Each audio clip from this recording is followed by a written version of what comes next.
मित्रो, या संमेलनाचा अध्यक्ष म्हणून या ठिकाणी मी शांतपणे बसलो असताना मी आमच्या साहेबांची क्षमा मागतो. कारण मी नागपूरमध्ये कुलगुरू असताना मी ओळखतो हे या मुस्लिम समाजातले फार मोठे प्रशासकीय अधिकारी म्हणून मी यांना ओळखतो. माझी एवढीच विनंती आहे की आपण या संमेलनामध्ये वेगवेगळे सत्र ठेवलेले आहेत, सेशन्स, चर्चासत्र, आणि त्या चर्चासत्रामध्ये आपण आपले विचार मांडू शकता. आपल्याला घटनेने मूलभूत अधिकार दिलेला आहे. तुम्हाला असं जाणवलं की तुमच्यावर अन्याय होतोय, तुम्हाला बोलायचं तर आपण बोलू शकता. पण उद्घाटनामधून हा कुठला सूर जाता कामा नये का या संमेलनाचा हा अजेंडा आहे आणि म्हणून मला बोलावं लागलं. माझे वय 76 वर्ष आहे, कदाचित आपला 80 असेल, मला माहीत नाही. परंतु मी अनेक संमेलनं किंवा अनेक कार्यक्रम मी सुद्धा कंट्रोल केलेले आहे. तेव्हा मी आपला सुरुवातीला एक क्लिअर करतोय गोष्ट, या संमेलनाचा कोणताही राजकीय अजेंडा नाही. या संमेलनातून कोणताही राजकीय प्रभाव आपल्याला द्यायचा नाही. आणि हे स्थान स्वीकारताना मी प्रथम माननीय जावेद पाशाकडून वधून घेतलं होतं आणि तेव्हा अध्यक्षस्थान स्वीकारलेलं आहे. कारण काय असतं की काही चांगले लोक, विद्वान लोक एकत्र येतात, चर्चा होते आणि त्यातून मग आणखीन अघटित घडतो. आम्ही या ठिकाणी चांगलं करायला आलेलो आहे. तेव्हा आय एम सॉरी की मी इंटरफेअर केलं आपल्याला, परंतु जी चर्चासत्र आहे, आता किती म्हणजे मी चर्चासत्र वाचणार नाही, पण तुला माहीत आहे की मुसलमानावर होणारे सांस्कृतिक हल्ले, तिथं बोलायला काय बोलायचं ते आपल्याला, ज्यांना ऐकायचं ते ऐकतील. त्यासाठी जावेद पाशांना ते अधिकार आहे ते चर्चासत्र ठेवण्याचं आणि आपले आपले विचार मांडण्याचं. पण उद्घाटनाच्या कार्यक्रमातून कुठलाही राजकीय सूर जाता कामा नये. पुन्हा एकदा मी रिपीट करतो की या मुस्लिम मराठी साहित्य संमेलनाचा कोणताही राजकीय अजेंडा नाही, कोणताही राजकीय सूर याच्यामधून जाणार नाही. सगळ्या विचाराचं सामावलेलं असं हे साहित्य संमेलन आहे आणि आपले विचार आपल्याला मांडण्याचा पूर्ण अधिकार आहे. उद्घाटनामधून फक्त हा संदेश जाऊ नये म्हणून मी हस्तक्षेप केला. मी माझं भाषण वाचायला सुरुवात करणार आहे. अध्यक्षांनी शेवटी बोलायचं असतं, परंतु तोपर्यंत लोकांच्या मध्ये एनर्जी राहते का? कारण सगळ्यांनी जर मला पाणी देतं का, कुठे आहे का सोयीसोबत येतं?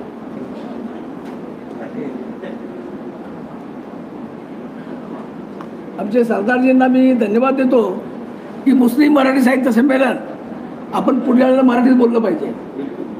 मराठीत न बोलता साहित्य संमेलनामध्ये भाग घेणं हे मला मान्य नाही. मी माझी 8 पुस्तकं मराठीत लिहिलेली आहे, ती आणलेली आहे इथं. तेव्हा मराठी साहित्य संमेलन याचा अर्थ आपण आपल्या भाषेतून आपले विचार मांडायचे हे काय बरोबर नाही आहे. आपल्याला मराठी या भाषेचा आदर केलाच पाहिजे आणि त्यासाठीच आपण एकत्र जमलेलो आहोत.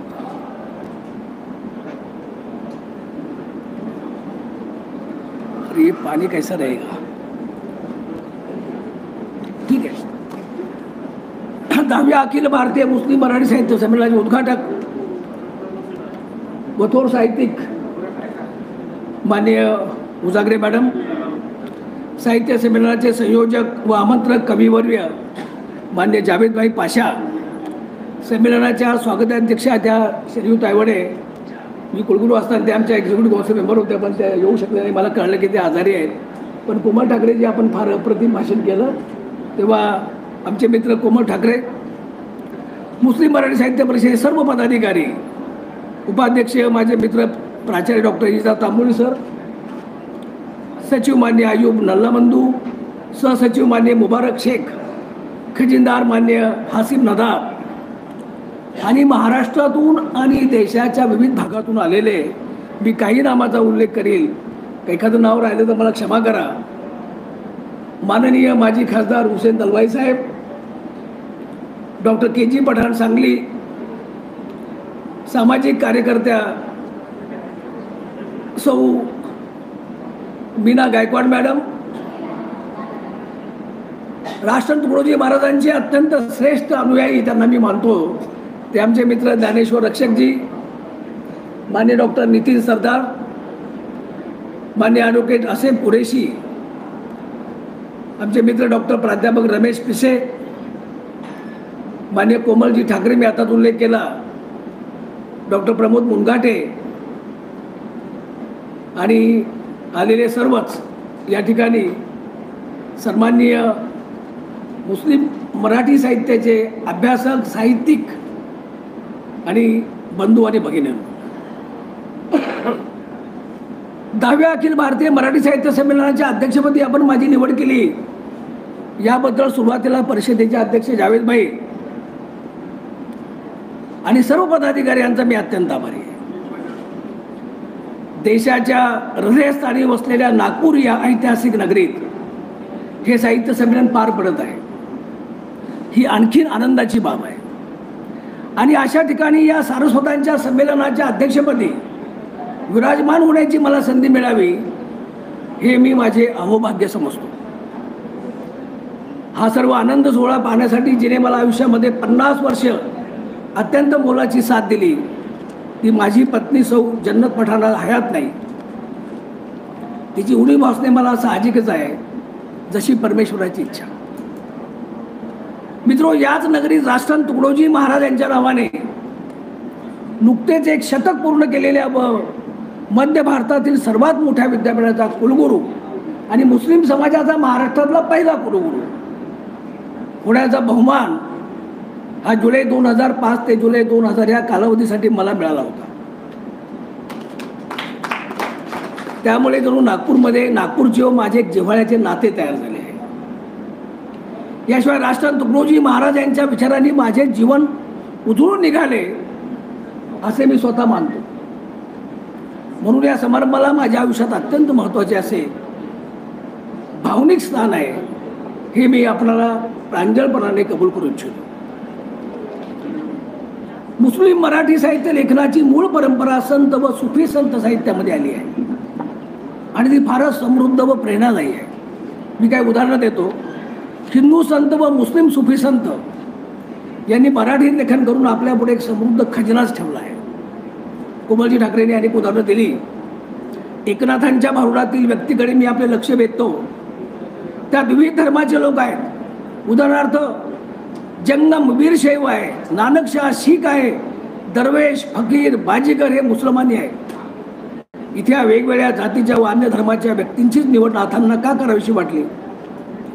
नाथांची जीवनदृष्टी अत्यंत सहिष्णू, समंजस व तत्कालीन संस्कृती संक्रमणा काळात दक्षतापूर्वक धार्मिक आव्हाने पेलणारी होती.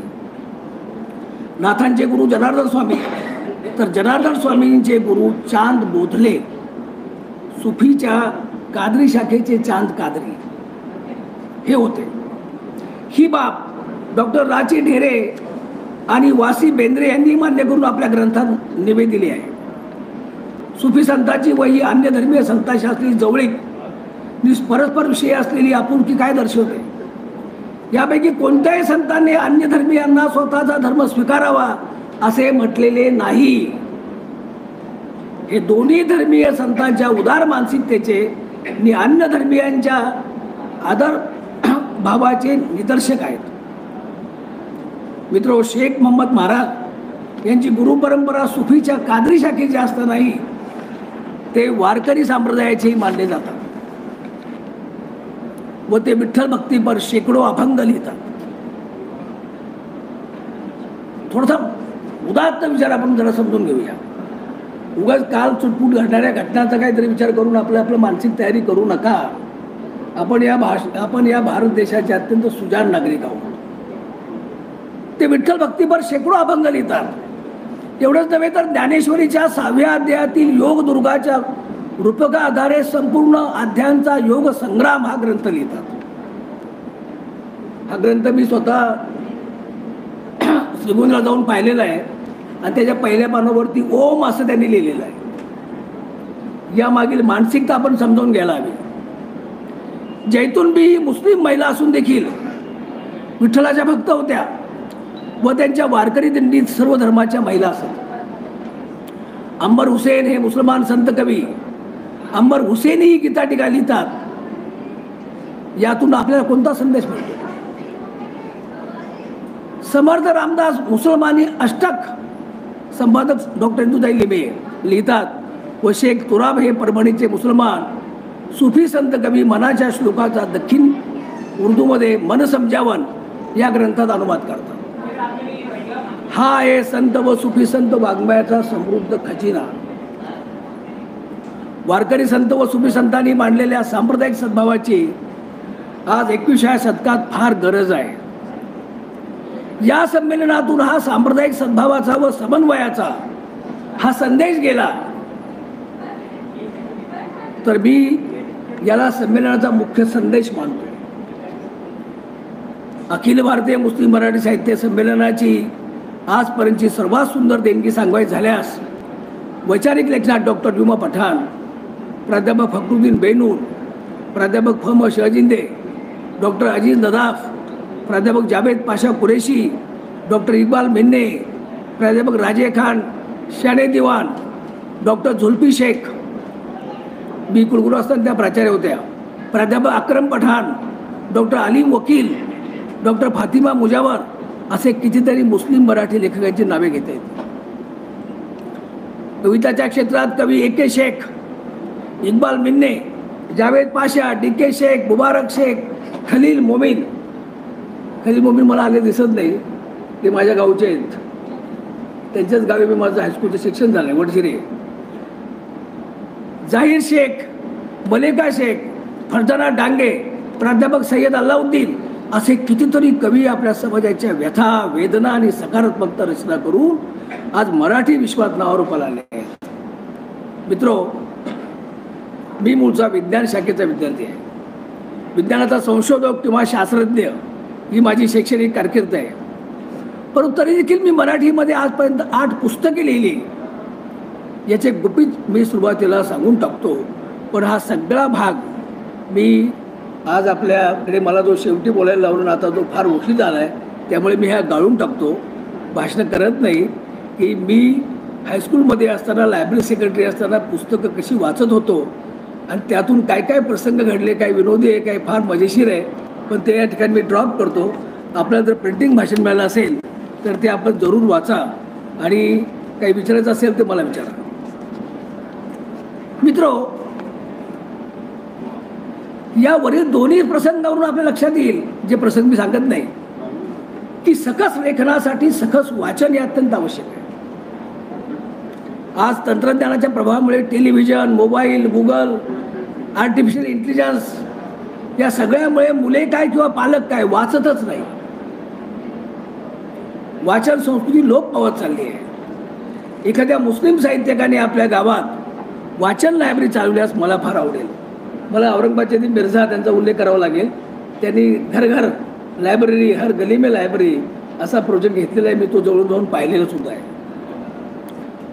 मित्र, मला नम्रपणाने सांगायचं आहे, मला स्वतःबद्दल अजिबात सांगायची इच्छा नाही आहे, पण मी जर बोललो नाही तर ज्या नॉन मुस्लिम लोकांच्या सहकार्यामुळे आणि त्यांच्या प्रेरणेमुळे आणि त्यांच्या मदतीमुळे डॉक्टर पठाण हे महाराष्ट्र राज्याचे पहिले मुस्लिम कुलगुरू, पहिले मुस्लिम संचालक आणि भारत सरकारचा ICCRचा उपाध्यक्ष झाला, त्यांच्याशी मी बेईमानी करतोय, त्यांच्याशी मी कृतज्ञ आहे. म्हणून मला ती कृतज्ञता व्यक्त करण्यासाठी मला त्यांचा उल्लेख करायचा. मला काय माझे मोठेपण आपल्याला सांगायचं काही कारण नाही. आपण गुगलमध्ये जाऊन डॉक्टर एस एम पठाण बरोबर व्हायचे असणार पहा, त्यामध्ये सगळी माहिती मिळेल आपल्याला. थोड्याशा गोष्टी मी आपल्याला मुद्दाम सांगू इच्छितो की किती सुंदर आहे आपला हा देश. शासकीय सैन्य महाविद्यालय मुंबईचा प्राचार्य, महाराष्ट्र राज्याचा उच्च शिक्षण संचालक, डेक्कन कॉलेज पुरातत्वशास्त्र अभिमत विद्यापीठाचा संचालक अर्थात कुलगुरू, उच्च शैक्षणिक परंपरा असणाऱ्या नागपूर विद्यापीठ, नागपूर म्हणजे राष्ट्रसंत तुकडोजी महाराज नागपूर विद्यापीठाचा कुलगुरू, भारत सरकारच्या अखिल भारतीय सांस्कृतिक संबंध परिषद नवी दिल्लीचा उपाध्यक्ष, ही विविध पदे भूषवण्याची संधी मला मिळाली. आणि आज आपण मला अखिल भारतीय मुस्लिम मराठी साहित्य संमेलनाचे अध्यक्ष म्हणून आपल्याशी मला बोलताना माझा हा मागील जीवनाचा चित्रपट माझ्यासमोर मला सरकताना दिसतोय. तो प्रवास तितकाच खडतर, दारिद्र्याची झुंज देणारा, विविध क्षेत्रात मिळणाऱ्या यशामुळे अत्यंत आनंददायी झाला आहे. या प्रवासाचे मला स्वतःलाच आश्चर्य वाटते व त्यामुळे हा संपूर्ण प्रवासच ईश्वरीय आहे असे माझे मत आहे. निश्चितच या यशाचे संपूर्ण श्रेय मी माझ्या या महान भारत देशाचे, भारतीय संस्कृती, भारतीय सभ्यता आणि अभिप्रेत असणाऱ्या यांना अभिप्रेत असणाऱ्या व मला भेटलेल्या लाख मोलाच्या माणसांना मी देतो, ज्यांनी सतत माझ्या गुणांचे कौतुक केले. कधी माझी जात किंवा माझा धर्म माझ्या प्रगतीच्या आड येऊ दिला नाही. अशा या महान भारतीय संस्कृतीला माझा त्रिवार दंडवत हा संमेलनाचा मेसेज आहे. माझा प्रणाम आणि म्हणूनच आजचा सोहळा हा माझ्या दृष्टीने जितका महत्त्वपूर्ण आहे तितका तो भावनिक आहे. आपल्यापैकी काही जणांस माहीत असेल, मी अत्यंत मोजक्या शब्दात एक दोन प्रसंग सांगतो. इथे उल्लेख झाला की महाराष्ट्रीयन मुस्लिम, मी भारतीय मुस्लिम तर आहेच आहे, पण ग्रामीण भागातून जी प्रज्ञा आहे ती कशी इथपर्यंत पोहोचली आणि आमचे शेखसाहेबसुद्धा कसा प्रयत्न करत आहेत. माझा जन्म एका अत्यंत सामान्य गरीब मुस्लिम कुटुंबात ग्रामीण भागात पिंपरी चिंचवड तालुका पारनेर जिल्हा नगर म्हणजे आताचे अहिल्यानगर इथे झाला. हे मला स्वतःमध्ये सांगायचं नाही, मला लोकांनी मदत कशी केली हा प्रसंग पुढे आहे. आई वडील आणि 6 भावंडे. वडील खेडेगावातील मातीची व दगडाची घरे बांधण्याचे गवंडी काम करत, तर आई वडिलांच्या हाताखाली बिगारी काम म्हणजे मजुरी करत असे. माझे प्राथमिक शालेय शिक्षण 1ली ते 7वी पर्यंत याच गावात झाले. या गावात सांप्रदायिक सद्भावाचे मला जणू बालकडूच मिळाले. आता मी त्याचा शोध घेतोय, पण अजून मी म्हणजे तसा दुःखी झालेलो नाहीये. गावात रामनवमीचा उत्सव व त्यानिमित्ताने होणारे ज्ञानेश्वरीचे पारायण व रात्री होणारे कीर्तन हा गावचा मूळ सांस्कृतिक गाभा. गैबीपीर साहेबांचा उरूस व त्यानिमित्त भरवण्यात येणाऱ्या कुस्त्यांचा आखाडा हे गावचे पंचक्रोशीतील वैशिष्ट्य. प्राथमिक शाळेत माझा सतत पहिला नंबर असायचा व त्यामुळे शाळेच्या सेक्रेटरी पदाची जबाबदारी ओघाने माझ्यावर आली. रामनवमीच्या सप्ताहामध्ये श्री रोकडोबाच्या मंदिरापुढे झाडून काढणे, मंदिरापुढील मांडवात पाणी मारणे, सत्राचे अंथरणे व ज्ञानेश्वराच्या पारायणासाठी गावातील गावकऱ्यांना व आया बहिणींना बोलावून आणणे आणि प्रवचन सुरू झाले की महाराजांच्या जवळ बसून प्रवचन ऐकणे हे माझे त्यावेळी नित्याचे काम असे. याचे सविस्तर वर्णन माझे आत्मचरित्राचे कथन आहे, माझं टाकीचे घाव याच्यामध्ये आलेलं आहे. संध्याकाळी कीर्तन होत असे व आमच्या घरातील सर्व मंडळी कीर्तनाला उपस्थित राहते. खरा प्रसंग पुढे आहे. कृष्ण जन्माष्टमीची दहीहंडी फोडण्याचा मान आम्हा शालेय मुलांना मिळायचा. इथे आपण गंभीर झालं पाहिजे, इथं चिंतन केलं पाहिजे. आपण उगीच आपण एकमेकावर आसूड ओढून काही फायदा होणार नाही. आपण थोडंसं आत्मचिंतन केलं पाहिजे. मग आम्ही मजल्यावर मजले करून दहीहंडी फोडण्यासाठी भाग घ्यायचो. सर्वात वरती मी असे. दहीहंडी माझ्यापासून काही दूर असायची. सर्वांच्या नजरा माझ्यावर खेळलेल्या असायच्या. मग मी एक वरती उडी घेऊन दहीहंडी हाताच्या मुठीने फोडत असे, परंतु तोपर्यंत मुलाचे मजळे कोसळायचे व मी खाली कसा पडायचो हे मला कळायचेच नाही. परंतु दहीहंडीमधील दहीभात माझ्या अंगावर व कपड्यावर पडायचा. आमचे गावकरी माझ्या कपड्यावर अंगावर पडले दहीभात चाटून खायचे. त्यांच्यासाठी तो प्रसाद असायचा. किती आनंदी दिवस होते ते. मित्रो, असे सांप्रदायिक सद्भावाचे शिक्षण मला माझ्या गावात मिळाले. म्हणूनच मी गावचा खजिना गावातील लाख मोलाची माणसे हे दुसरे पुस्तक लिहिले व त्याला महाराष्ट्र साहित्य परिषदेचा पुरस्कारही मिळाला. ते पुस्तक मी आणलेलं आहे. माझा गाव तर मला सांप्रदायिक सद्भावनाचा खजिनाच वाटतोय. हा खजिना भारतातील गावोगाव समृद्ध करण्यासाठी आपण आता एक विश्वशांती दूत म्हणून आपण आपल्या गावात जायचं आहे. आपण आपल्या डोक्यामध्ये काय भरते विचार घेऊन गावात नाही जायचं आहे. हा खजिना आपल्याला आपल्या गावामध्ये समृद्ध करायचा आहे. हा खजिना भारतातील गावोगावी समृद्ध असावा असे मला वाटते. इयत्ता 7वीच्या परीक्षेत तालुक्याला पहिला नंबर आला असताना देखील माध्यमिक विद्यालयात मी नाव नोंदवले नव्हते. पहा, इथं फार महत्त्वाचं आहे. एक तर गावात हायस्कूल नाही होते, ते गावापासून दूर 10 किलोमीटर अंतरावर वडझिरी या गावी. त्याच गावचे खलील मोमीन आहे, त्यांनी मला पाहिलेलं आहे. ते आलेले आज येतील, कदाचित उद्या येतील. शिवाय हायस्कूलसाठी जो गणवेश लागतो, पांढरा हाफ शर्ट, खाकी हाफ पॅन्ट व डोक्यावर पांढरी टोपी, या तिन्ही गोष्टी माझ्याकडे नव्हत्या. शाळेचा गणवेश हा इयत्ता 10वीला उर्दू स्कूलमध्ये लोअर मराठीला बालभारतीने धडा ठेवलेला आहे. म्हणून हायस्कूलला जायचं नाही असा मी निर्णय घेतला. एक दिवस रयत शिक्षण संस्थेचे वडझिरे गावच्या शाळेचे तत्कालीन मुख्याध्यापक मान्य श्री BG शेवाळे सर्व काही शिक्षक हातात सायकली घेऊन थेट आमच्या घरीच आले आणि त्यांनी मला शाळेचा गणवेश देऊन केला. दुसऱ्या दिवशी मी 10 किलोमीटर पायी चालत शाळेत गेलो आणि मुख्याध्यापकांना दिलेला शाळेचा नवीन गणवेश घालून पहिल्या बेंचवर बसलो व शेवटपर्यंत शाळेत पहिलाच राहिलो. गावोगाव फिरून कर्मवीर भाऊराव पाटलांच्या रयत शिक्षण संस्थेने अशा प्रकारे ग्रामीण प्रज्ञेचा खराखुरा शोध घेतला होता. गावापासून 10 किलोमीटर दूर अंतरावर असणाऱ्या माध्यमिक शाळेत 4 वर्ष दररोजची पायपीट करून मी माझे माध्यमिक शिक्षण पुरे केले. मित्र, पुढे मी सातारला कमवानी शिकायच्यातून शिकलो. मला डॉक्टर व्हायचं होतं, पण मला डॉक्टर होता आलं नाही. याचं कारण अत्यंत खेडेगाव छोटं, तिथं पोस्ट ऑफिस नाही आहे, बस येत नाही आहे. त्यामुळे आमच्या वेळेला मिरज मेडिकल कॉलेज गव्हर्नमेंट विद्यापीठासाठी शिवाजी विद्यापीठासाठी निघालं मला कळलं नाही. म्हणून माझी 3ही मुलं आणि सुनबाईसुद्धा, इथे माझा मुलगा डॉक्टर सरफराज सर्जन ज्याच्याकडे 3 फेलोशिप आहेत, माझी सुनबाई रेडिओलॉजिस्ट, माझी मुलगी डॉक्टर कॅनडामध्ये आहे MD, दुसरी मुलगी डॉक्टर आहे. माझी 3ही मुलं डॉक्टर असून सुनबाईसुद्धा डॉक्टर आहे. हे फक्त एका शिक्षणामुळे घडतं. घोषणा देऊन आणि असं होतंय आमचं अन्याय, तसा होतोय, हे करून ते करून आपल्याला काही मिळवता येणार नाही. सरदार साहेब, हे मला स्वतःच्या अनुभवाने सिद्ध केलंय मी, आणि म्हणून मला सांगण्याचा अधिकार आहे. माझा मुलगा आणि माझी सुनबाई इथे आलेली आहे आणि त्यांनी डॉक्टर होऊन माझ्या डॉक्टरच्या स्वप्नामध्ये त्यांनी शिरपेट चढवला आहे, एवढंच मला म्हणायचं आहे. मित्रो, आपल्याकडे जर परिस्थिती, आपल्याकडे जर सचोटी व कष्ट करण्याची तयारी असेल तर या देशाची मातृभूमी आपल्यासाठी सोन्याची खाण आहे. हे माझं महत्त्वाचं वाक्य आहे. आणि म्हणून मी 38 वर्ष एकही दिवसाचा सेवाखंड म्हणजे सर्व्हिस ब्रेक न होता विविध पदावर 38 वर्ष सेवा करू शकलो. मला वाटते आज या मुस्लिम मराठी साहित्य संमेलनातून संमेलनामध्ये अनेक प्राध्यापक आलेले आहेत, त्यामुळे माझा हा खडतर प्रवाह देखील त्यांना एक अप्रत्यक्ष संदेशच आहे.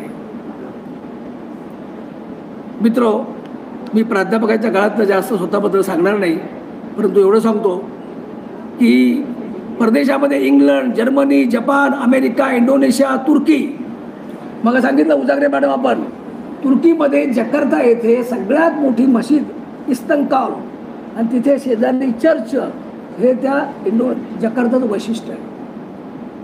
आणि त्या ठिकाणी त्या मशिदीमध्ये मुस्लिम स्त्री पुरुष एकत्र नमाज पडतात. आम्ही जेव्हा गेलो तेव्हा माझ्या बायकोला, मी तिकडे वरती बसलो होतो वरच्या मजल्यावर, म्हणलं मी नमाज पडून येतो. तेव्हा त्या माणसानं सांगितलं की तुमच्या कोण आहेत? म्हणलं माझी मिसेस आहे.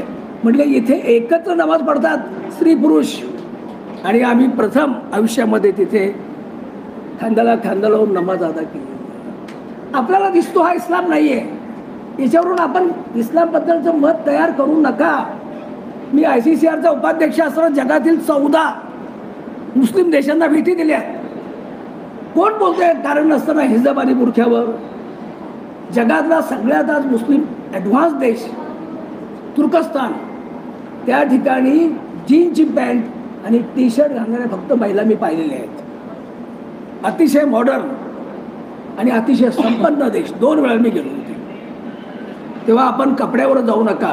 हेच आमचे कपडे, माझ्याकडे दाढी नाही आहे, कदाचित टोपी नाही, म्हणून काय मी मुसलमान नाही का?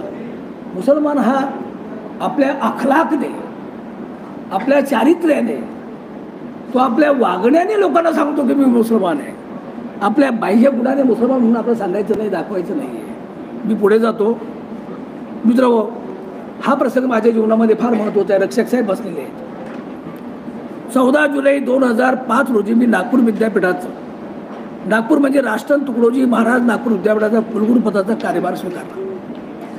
त्या गोष्टीला आज 20 वर्ष झाली आहे, पण त्यावेळेचा प्रसंग माझ्या काळजावर आजही कोरलेला आहे.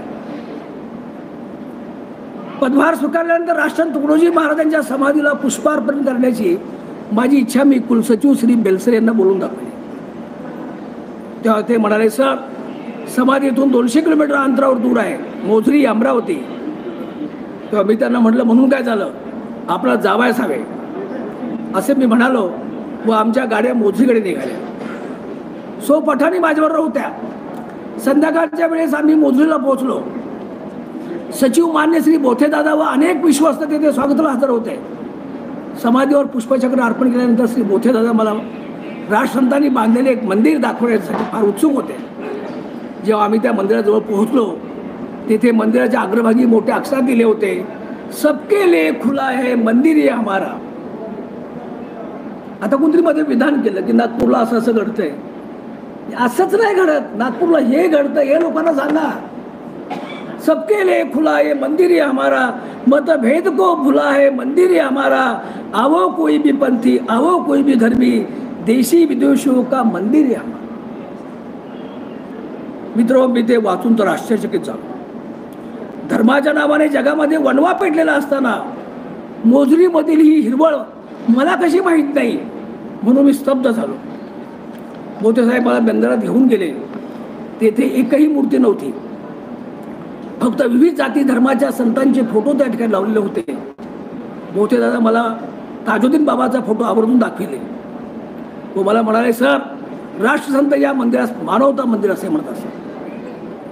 भारत देशामध्ये इथून पुढे मानवता मंदिर ही उभी राहिली पाहिजे असं मी या संमेलनाच्या व्यासपीठावरून आपल्याला सांगू इच्छितो.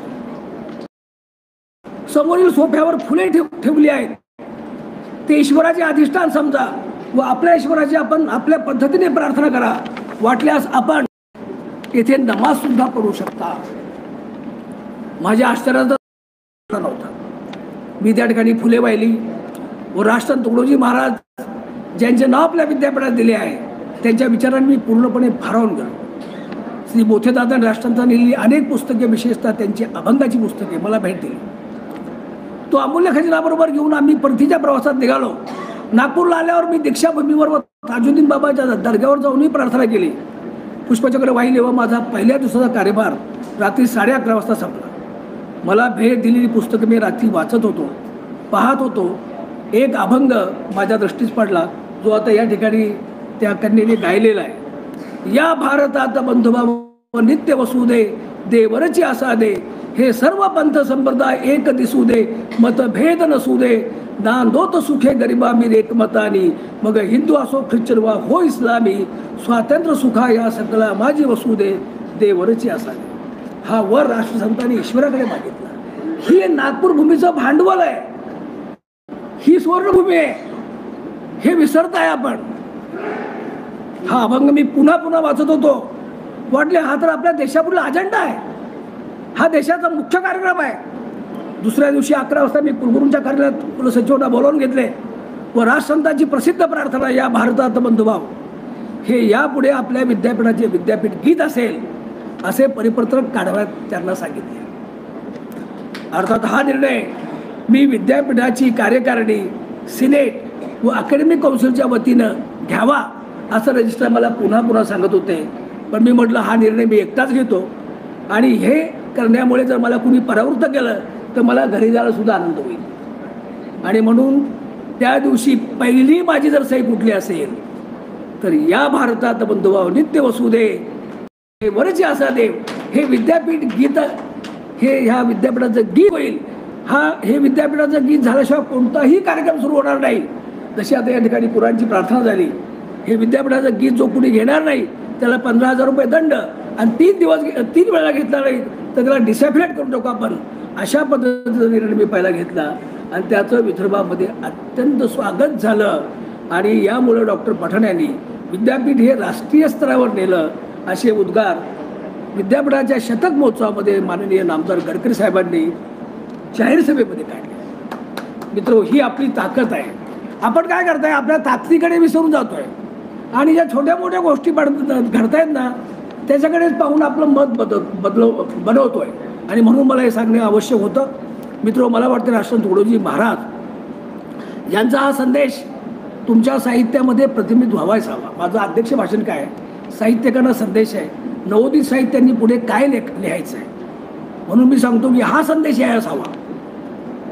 आमच्यावर काय अन्याय झाला ते चर्चासत्रामध्ये कोणाला मांडायचं ते मांडू दे, पण हे उद्घाटनाची सभेमध्ये हे बोलायचं नाही आहे.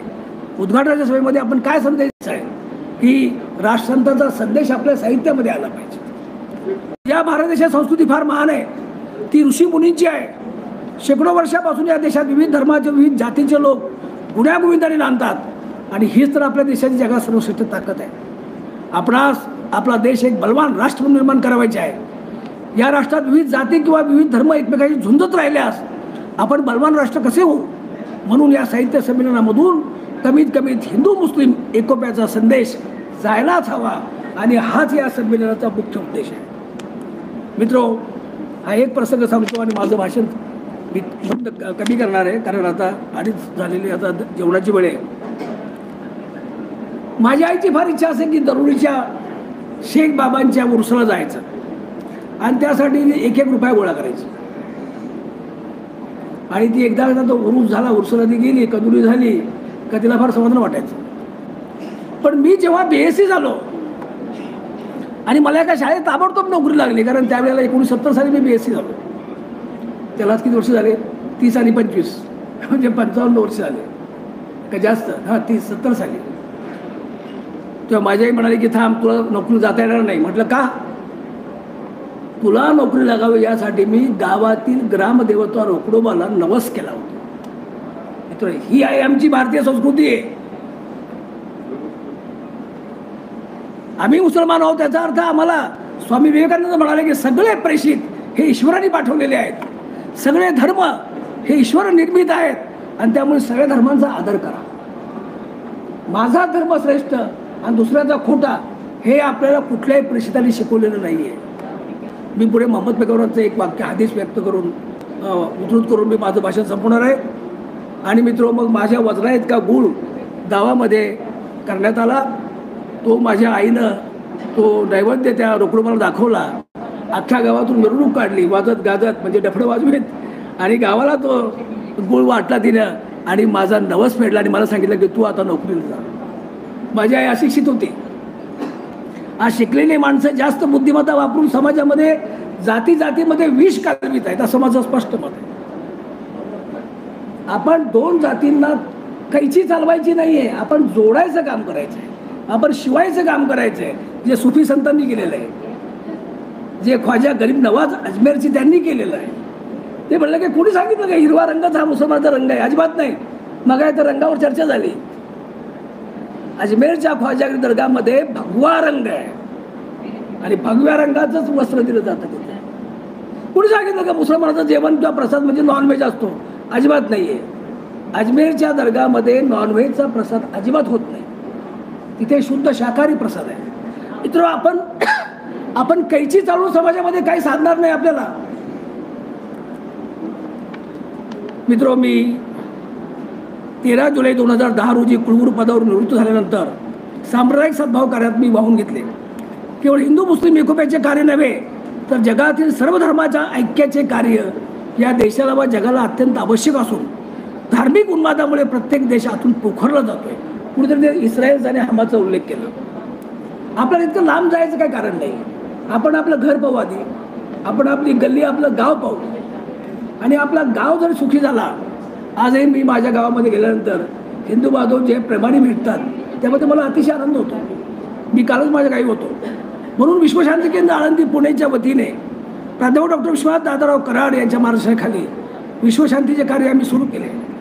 मंदिर मशीद प्रकल्प रामेश्वर रुई, तालुका जिल्हा लातूर, हजरत जैनुद्दीन चिश्ती यांच्या दर्ग्याचे सुशोभीकरण, श्री राम रहीम मानवता सेतू, तथागत गौतम बुद्ध विहार, डॉक्टर बाबासाहेब आंबेडकर स्मृती भवन यासारखे अनेक प्रकल्प प्रत्यक्षात रामेश्वर या गावात राबवून त्या गावाला मानवता तीर्थाचा दर्जा आम्ही मिळवून दिला आहे. वारकरी सुफी परिषद, धर्मग्रंथ म्हणजे जीवन ग्रंथ, गो हत्याबंदी आणि दारूबंदी, श्री विठ्ठल मंदिर म्हणजे सामाजिक समतेचे प्रेरणास्थान, मुस्लिम बुद्धिजीवी परिषद. विठ्ठल मंदिर म्हणजे केवळ श्रद्धा म्हणून नमस्कार नाही आहे. विठ्ठल मंदिर म्हणजे मला असं वाटतं की आमच्यामध्ये जो ह्युमन राईट कमिशन असतो, या ठिकाणी ह्युमन राईट कमिशनचा हा कळस आहे. इथे कुठल्याही जाती धर्मातील लोकांना जाऊन नमस्कार करता येतो. हे प्रेरणास्थान आहे आमचं ह्युमन राईटचं. श्री विठ्ठल मंदिर हे जसं हिंदू लोकांना कळतं तसं मुस्लिमांना सुद्धा कळायला हवं. आणि म्हणून मोहम्मद महाराज यांची दिंडी आजही जाते त्यांच्या नावानं, आणि जैतुनमीची दिंडी आजही जाते विठ्ठलाला. या विषयावर कार्यशाळा घेतल्या. प्राध्यापक डॉक्टर विश्वनाथ कराड यांनी तत्त्वज्ञ संत श्री ज्ञानेश्वर महाराज व जगद्गुरू संत तुकाराम महाराज यांच्या विचाराप्रमाणे इतर सर्व धर्मियांना बरोबर घेऊन मानवता धर्म वाढविला व यातूनच प्रेरणा घेऊन हिंदुत्व म्हणजे भारतीय एकात्मता, मुस्लिम द्वेष नव्हे या माझ्या पुस्तकाचा जन्म झाला. त्याच्याप्रती आणलेले आहे ते आपण पाहू शकता. हिंदुत्व याचा अर्थ मुस्लिम द्वेष नाही. या भारत देशामध्ये जे विविध जाती धर्माचे लोक राहतात त्यांनी एकत्र येऊन हा देश मोठा करायचा म्हणजे हिंदुत्व. हिंदुत्व म्हणजे भारतीय एकात्मता, मुस्लिम द्वेष नव्हे. हे माझं पुस्तक दिल्ली येथे इंडिया इस्लामिक कल्चर सेंटरमध्ये प्रकाशित झालं, जे मराठीत आहे. त्याचं उर्दू आणि हिंदीमध्ये भाषांतर झालं. उर्दूतून भाषांतर नागपूरवरून केलेलं आहे. मित्र, एक प्रसिद्ध लेखक वि स खांडेकर यांना एकदा विचारलं की तुम्ही तुमच्या आत्मचरित्र का लिहित नाही. तो खांडेकर म्हणाले, मी आतापर्यंत जे लिहितो ते काय आहे. याचा अर्थच असा, लेखक आत्मानुभवातूनच लिहित असतो. आपण सुद्धा समाजामध्ये दिसणारे प्रश्न आपल्या अनुभवातून लेखनातून मांडायला हवे. मी याला रोकत नाही. आज मुस्लिम समाज शिक्षणातून खूप मागासलेला आहे. IIT व MBBS सारख्या उच्च शिक्षणात तो मागासवर्गीयापेक्षा आदिवासीपेक्षाही मागे आहे. वास्तविक पढो पढो पढो म्हणजे इकरा हा संदेश पवित्र कुराणमध्ये सर्वात जास्त वेळ आला आहे. परंतु धार्मिक कट्टर असा शिक्का बसलेल्या मुसलमानांनी शिक्षणाकडे दुर्लक्ष केले आहे. मी एकटा शिकलो तर आमचे अख्खे कुटुंब शिकले. या अशा अनेक यशोगाथावर मुस्लिम साहित्यिकांनी आपलं लेखन करावयास हवं. उगीच भूतकाळ डोकावून जुन्या मुद्द्यावर बोलण्यापेक्षा आपल्या पाल्यांच्या उज्ज्वल भविष्यावर, प्रगत तंत्रज्ञानावर, कृत्रिम बुद्धिमत्ता म्हणजे आर्टिफिशियल इंटेलिजन्स अशा प्रगत गोष्टीकडे नवोदित साहित्यिकांचे लक्ष जावयास हवे. राष्ट्रसंत गुरुजी महाराज म्हणाले होते, जिवंतपणे नरकात राहायचे व मृत्यूनंतर स्वर्गात जाण्याची गोष्ट करायची. हे कितपत योग्य आहे. आपले सध्याचे जीवन स्वर्गमय झाले पाहिजे. उर्दू शिक्षणाचा दर्जा उंचवायचा हवा. त्यात कौशल्य विकासावर, स्किल डेव्हलपमेंटमध्ये भर हवा. कविता म्हणजे केवळ प्रेमकविता होऊन चालणार नाही, तर त्या कवितेमुळे युवक समाज जागृत होऊन निज नामे त्यावर खोदा अशा प्रकारे कार्य झाले पाहिजे. अलीकडे मुस्लिम महिला विविध क्षेत्रात आपल्या बुद्धिमत्तेच्या जोरावर विविध क्षेत्रात आपला ठसा उमटवत आहेत. मी कुलगुरू असताना नागपूरला डॉक्टर झुल्फी शेख होत्या. नागपूर विद्यापीठाची डिलीट पदवी मिळवणाऱ्या त्या एकमेव मुस्लिम महिला होत्या. शिवाय त्या आपल्या संमेलनाच्या अध्यक्षही झाल्या होत्या. आज त्या हयात नाही. माझी पत्नी सौ जन्नत पठाण यांनी लग्नानंतर BEd व बिलीफ सायन्स केले आणि 30 वर्ष शिक्षकाची नोकरी करून माझ्या संसाराला हातभार लावला. अशा अनेक महिलांच्यावर मुस्लिम साहित्यकाने लिहिलं पाहिजे. उगाच पुन्हा पुन्हा बुरखा आणि हिजाबचा मुद्दा करून लेखन करू नका. ह्या यशोगाथा आपण शोधल्या पाहिजे. मी अधिक उपदेश करणार नाही, परंतु समाज आपल्याकडे मोठ्या आशेने पाहत आहे याची जाणीव आपण सर्वांनी सतत ठेवली पाहिजे. मुस्लिम समाजात शिक्षणाचे कार्यच या समाजाला विकासाकडे घेऊन जाईल असे माझे मत आहे.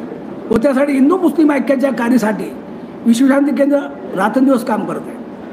दैनिक पुण्यनगरीतून समाज संवाद या पत्रकारांनी मी 52 लेख लिहिले व त्याचे एक पुस्तक समाज संवाद हे पुस्तक रूपाने प्रसिद्ध झाले आहे.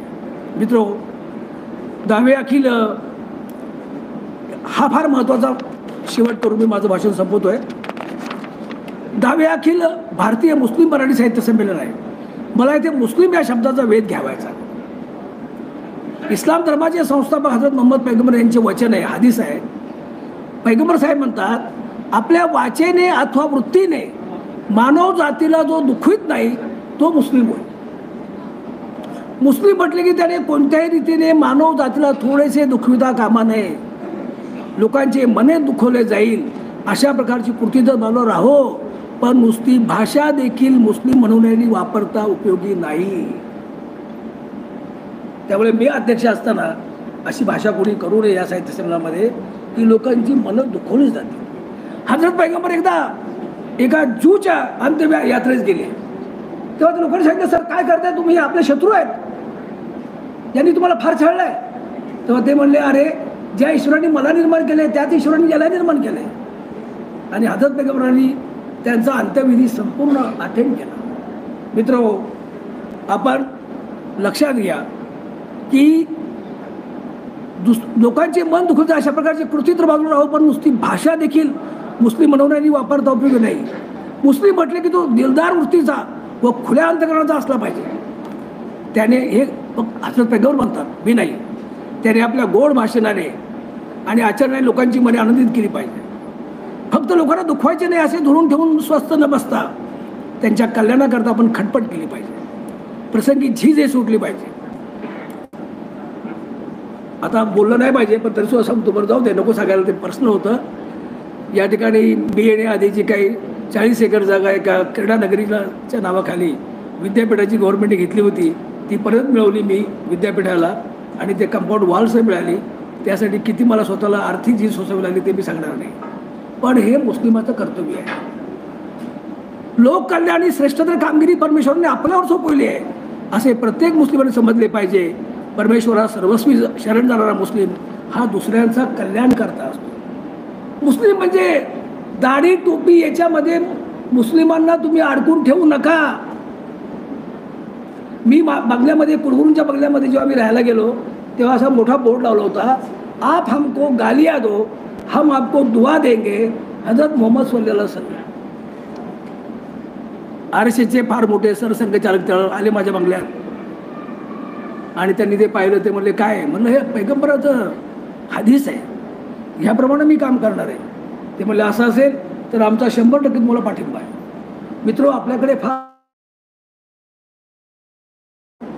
झाड आहे म्हणून मी दर्शे कुराण नावाचं एक पुस्तक लिहिलं आहे, आणलेलं आहे, ते आपण पहा. ते अत्यंत देणारे. मी संपवतो माझं भाषण. मित्र, हजरत मोहम्मद पैगंबर यांचे वडील अभिवचनाप्रमाणे मुस्लिम मराठी साहित्यिकांनी आपली साहित्यकृती निर्माण केल्यास लोक ती डोक्यावर घेऊन नाचतील. मग विद्वेषाची भाषा बोलून लोकांच्या मध्ये दंगली पेटवणारे हे तथाकथित राजकीय पुढारी त्यांना इस्लाम धर्म तरी कळला आहे का, यावर मी अधिक भाष्य करू इच्छित नाही. हजरत पैगंबर म्हणाले होते, मातीच्या पायाखाली स्वर्ग आहे व बाप स्वर्गाचे द्वार. भारतीय संस्कृती हेच सांगते. मातृदेव भव पितृदेव भव. किती सुंदर आहे ते वाक्य. इतके दोन धर्मामध्ये इतका सुंदर समन्वय असताना धर्माच्या नावाने लोक का लढतायत? वास्तविक धर्मग्रंथ म्हणजे जीवन ग्रंथ असून सर्व धर्म ईश्वर पंडित व श्रेष्ठ आहेत, त्यांचा आदर करा असे स्वामी विवेकानंदांचे वचन आहे. त्याप्रमाणे इथे आलेल्या प्रत्येक मुस्लिम साहित्यकाने आणि हिंदू साहित्यकाने आपल्या लेखनातून दोन धर्मातील या समन्वयाचा जागर करावा. संपलं माझं भाषण.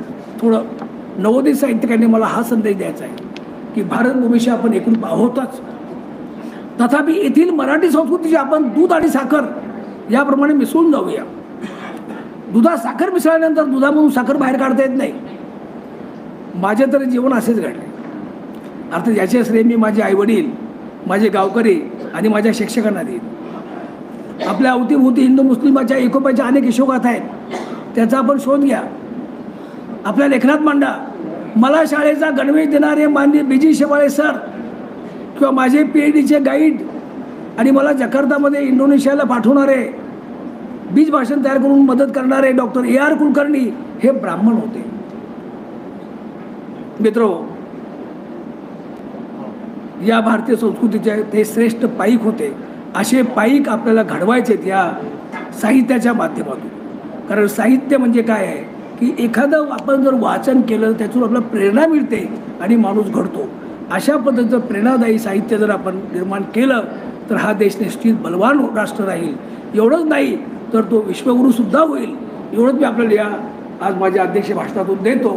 आणि हिंदू मुस्लिमाचा ऐक्याचं स्वरूप आणि ह्या यशोगाथा साहित्यकांनी आपल्या साहित्यामध्ये मांडाव्या अशी प्रार्थना करून मी या ठिकाणी थांबतो. सब संतन की जय. जय हिंद, जय संविधान, भारत माता की जय.